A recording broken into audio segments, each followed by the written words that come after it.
Hey folks, before I drag you into this twisted little tale, a story I swear is real down to the last ugly detail, do me a quick favor. Hit that like button if you've ever been blindsided by someone you trusted.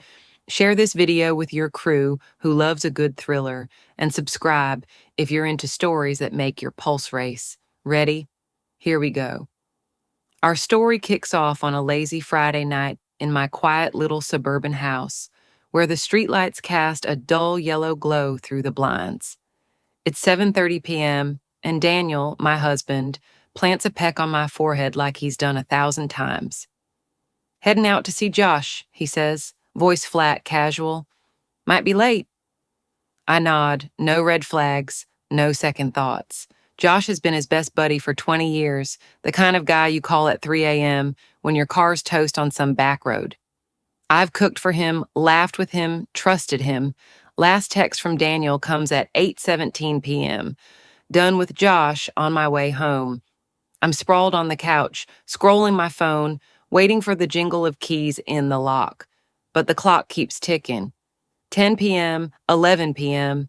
Then at 3:14 a.m., my phone screams to life, shattering the dead silence of the night. I jolt awake, hands trembling as I grab it, eyes bleary from exhaustion. A text from an unknown number. No greeting, no explanation, just a photo. Daniel, tied to a chair, face bruised purple, eyes shut like he's out cold. Dried blood streaks his cheek, hair a mess. Behind him, scrawled on a cracked concrete wall, the word liar in red lipstick, shaky but bold. Below the pic, "He's been lying to both of us."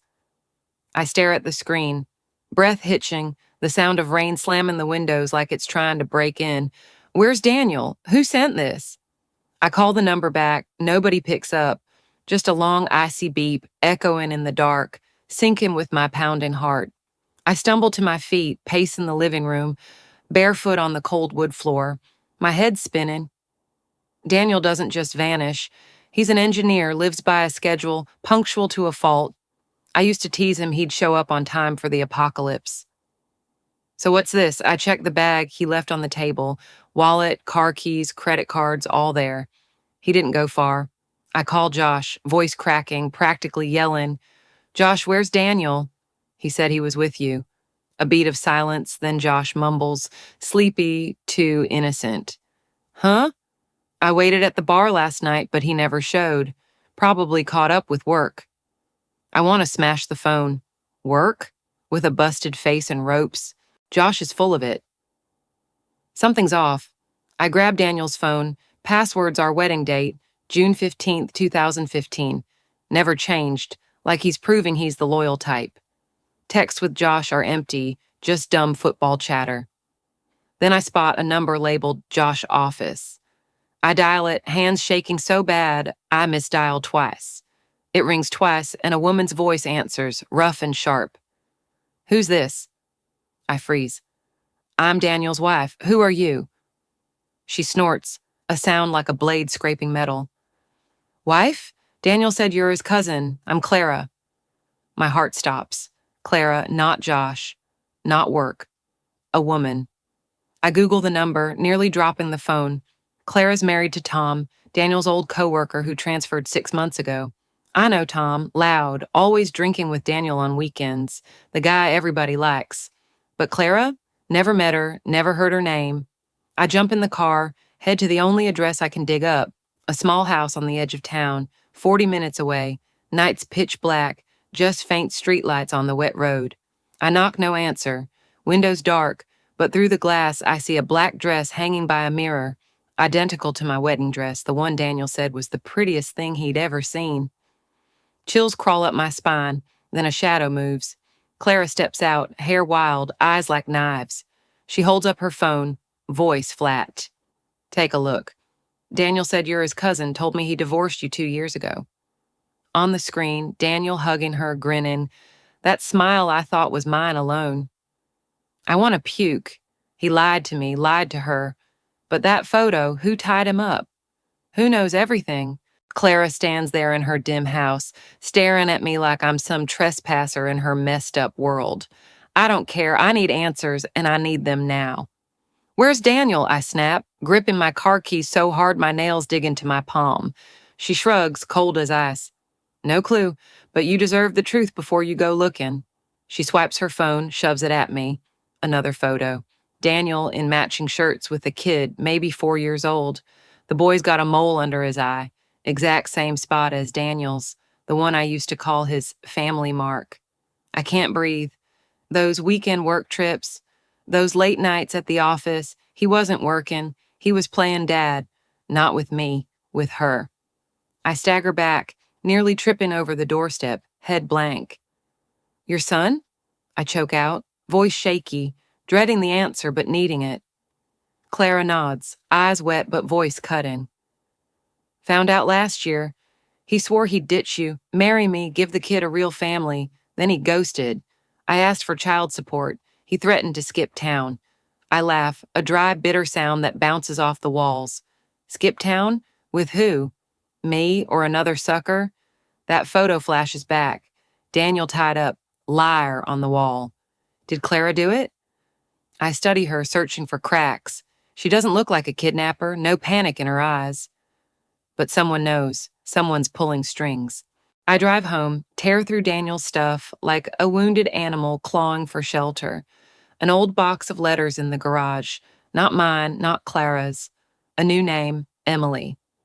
I love you, but she won't let me go. One reads, handwriting sloppy, desperate. I dig deeper. Emily's Clara's sister. Blood sisters. Daniel didn't just screw me and Clara. He slept with her sibling, too. I want to torch everything, burn down this life with him, but I hold it in. I have to find him. I call that mystery number again, dead signal, like they know I'm closing in. I keep digging, a hotel receipt in his desk drawer. Red Pine Motel 30 minutes away. I'm out the door, rage driving me. The place is a dump, neon sign flickering, air thick with stale cigarettes and cheap booze. I flash Daniel's picture at the desk clerk. Seen him? He shakes his head, eyes darting. I slide him $50. Room 214, he mutters, pointing upstairs. I bolt up, heart hammering, each step heavy as lead. Doors ajar. Inside's dark, musty. I flip the light, nothing. Just a chair in the middle, cut ropes on the floor, a smear of dried blood in the corner. This is the spot from the photo. But Daniel's gone, someone moved him. I call Clara, teeth clenched. You know Red Pine Motel? A pause, then she whispers, like she's scared of being overheard. Been there with Daniel. Not last night, though. I grit out, meet me there. Now. Half an hour later, she shows up, pale, clutching her coat. I didn't tie him up, she says fast, voice trembling, but I know who did. I glare, waiting, fury simmering. Emily, she breathes. My sister, she found out Daniel played us both, she snapped. I smirk. Snapped? Number this is revenge. But what does Emily want? Is Daniel still breathing? I look at Clara, then the empty room. Take me to her, I say, voice dead calm. I want to see the one holding the knife. Clara drives me to an abandoned warehouse a few miles from the motel, a place so dark even the moonlight bails. Emily texted me to come here, she says, voice shaky, fingers tight on her phone like it's her lifeline. I don't fully buy her story, but I'm out of moves. The rusted door creaks as I push it open, damp rot and metal stinging my nose. Inside, a weak bulb swings overhead, spilling light on a figure. Daniel, tied to a chair, face caked in dried blood, breathing shallow like a candle about to flicker out. Emily stands beside him, knife in hand, eyes bloodshot, hair matted with sweat. You're here, she says, locking eyes with me, her smile twisted. Good. Now you'll see who he really is. I step closer, staring at Daniel. He looks up, eyes foggy, lips moving. Babe, he croaks. I don't answer. Clara lunges forward, screaming in his face, voice breaking. You said I was the one. You ditched my kid. Emily laughs, a hollow sound that echoes off the walls. He fed me that line too. Then I dug deeper. He's got another kid, some chick at his job. I freeze. A third woman? Daniel's not just a liar, he's a monster, building an empire of bullshit on the backs of women who believed him. I look at him, feeling like I'm staring at a stranger, not the man I swore to stand by. Emily turns to me, eyes blazing. He threatened to bolt when you pushed for divorce. Thought I was too dumb to catch on. I grabbed him, locked him up here 2 days ago. Clara cuts in, voice cracking. I helped her tie him, wanted him scared, not dead. I glance between them, then at Daniel. He deserves to rot. Betrayal, deception, poisoning our lives with empty promises. But I don't want blood on my hands, not like that. I lived with him 8 years, loved his stupid grin, thought he was decent. Now, pure hate. Still, I won't sink to his level. Emily hands me the knife, blade glinting under the dim light. Your call, revenge or the cops. I take it, cold steel biting my skin, whispering dark urges. Daniel looks up, tears streaking his bruised face. I'm sorry, I messed up. I laugh, a bitter, jagged sound. Sorry, after everything. I look at Clara, then Emily. He's not worth staining our hands, I say, voice ice cold, heart still racing. But he doesn't get to walk free. I toss the knife down, dial 911, voice steady. Found my husband. He's been kidnapped. Come quick. I stand there, watching them drag him off, handcuffs clinking, Clara's sigh hanging in the air. Daniel gets slammed with 5 years. Cheating's not a crime, but threats and dodging child support are. He'll fester in the hell he built. Clara and Emily limp back to their lives, scarred but breathing. Me? I'm left sifting through the ashes of a marriage, wondering how I missed the signs. But I don't stop there. I need the whole picture. I crack his work email, find a name, Sarah, his secretary. An old message. I'm pregnant. What now? I shut the laptop, smirking. He never quit. Neither will I. Daniel's gone, locked behind bars, but I don't feel free. I go back to our house, once a home, now a hollow shell. I sell it, move to a tiny apartment where the rain's patter doesn't dredge up that night. Sarah's name sticks with me, though. I track her down, not for payback, just to know. We meet at a rundown coffee shop, air thick with burnt beans and old smoke. She walks in, blonde, eyes sunken, clutching a thin coat like armor. I know who you are, she says, voice small but firm. Daniel said you're crazy, that you'd kill him if you found out about me. I stare, no smile, no anger. What did he tell you? She shrugs, eyes on the table. That he loved me, said he'd leave you. Then I got pregnant and he vanished. I nod. Same old song. The kid? I ask, flat. She bites her lip, tears spilling. Lost it. Stress. He wouldn't pick up when I needed him.